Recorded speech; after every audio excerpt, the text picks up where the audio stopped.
Bonjour à tous et à toutes et bienvenue dans Faster Than Might, votre émission sur YouTube en 2017 de commentaires de speedrun en français.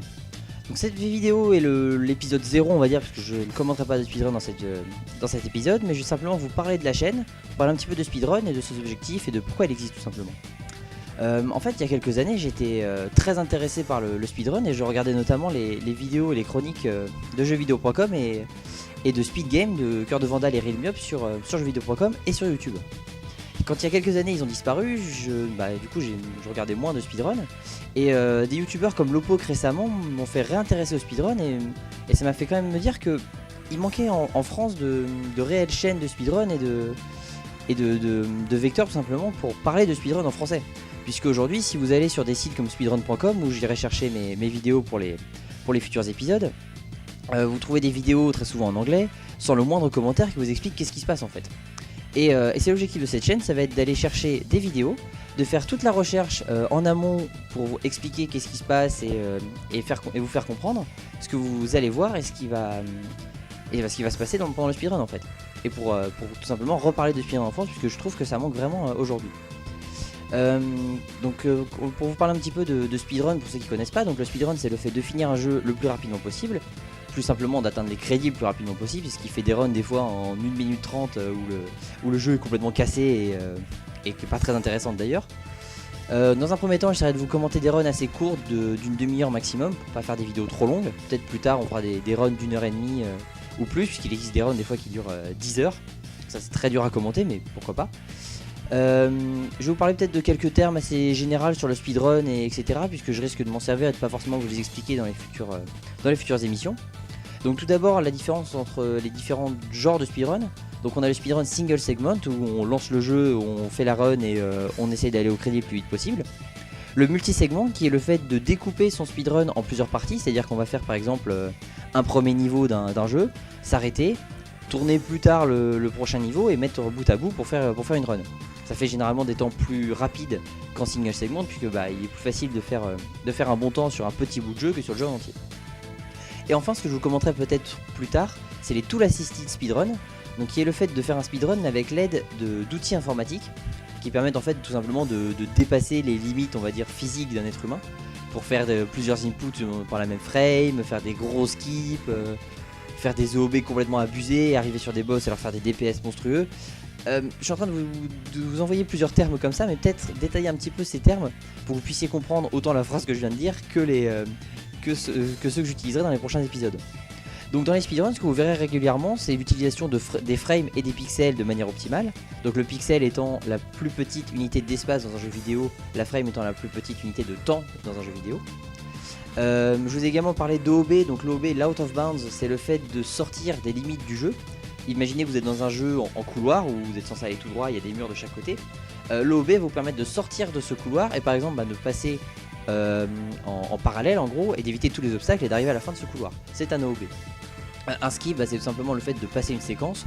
Vous imaginez par exemple un boss que vous devez normalement battre pour avancer dans le jeu.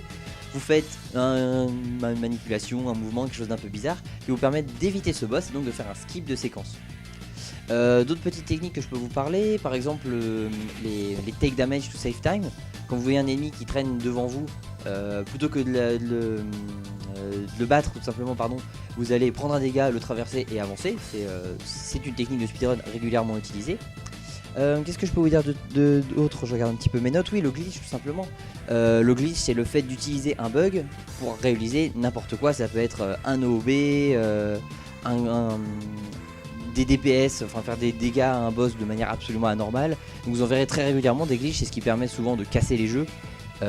Pour donner un exemple, il a utilisé un gros glitch dans Pokémon Jaune qui permet de finir le jeu en 1 minute 30 en faisant de la manipulation de mémoire etc.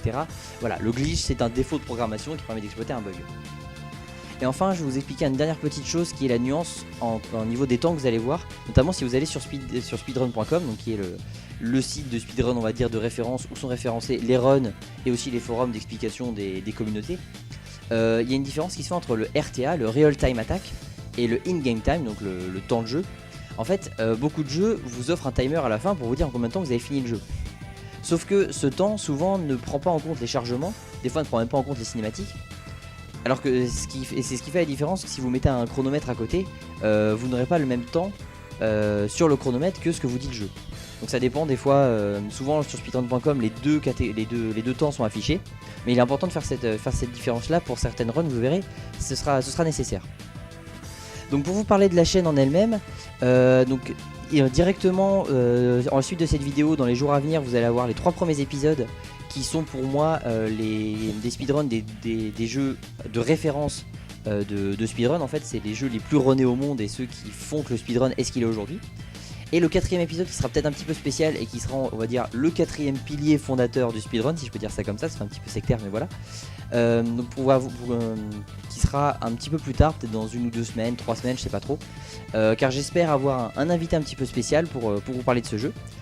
Et donc avec ça, on continuera après sur plusieurs épisodes de jeux peut-être un petit peu moins connus, mais avec des runs vraiment intéressants. J'essaierai de faire des jeux assez récents, puisque vous verrez que généralement c'est des jeux assez vieux, des années 90, généralement 80-90, puisque les jeux récents sont, on va dire, mieux codés, donc il y a moins d'exploitation de bugs qui permettent de faire des choses moins normales, pour résumer.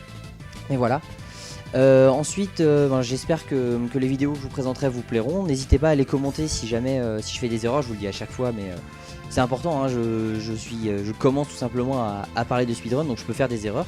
Et ça me fera très plaisir que vous les corrigiez pour que j'en apprenne plus simplement sur ce que je dis. Si vous aimez le speedrun et que vous voulez le faire connaître à vos amis, partagez ces vidéos, c'est l'objectif. L'objectif premier, c'est vraiment de faire parler de speedrun en France à ceux qui ne connaissent pas, ou tout simplement qui s'y intéressent et qui n'ont plus de chaîne pour en regarder. Mettez un petit like sur les vidéos, ça fait plaisir. Et on verra, hein. Là vous voyez que j'ai un micro assez précaire. Si jamais la chaîne marche, peut-être qu'on achètera du meilleur matériel pour vous proposer des prises de vue encore meilleures, je l'espère vraiment. Et puis voilà, je pense que c'est à peu près tout pour cet épisode 0. N'hésitez pas à aller voir les vidéos, excusez-moi je bégaye un petit peu. N'hésitez pas à aller voir les vidéos qui vont sortir dans les jours à venir, ou qui sont peut-être déjà sorties, tout dépend du moment à laquelle vous regardez cette émission. Et merci de l'avoir regardé. N'oubliez pas, si le jeu vidéo est un art, le speedrun est la plus belle des disciplines. Salut!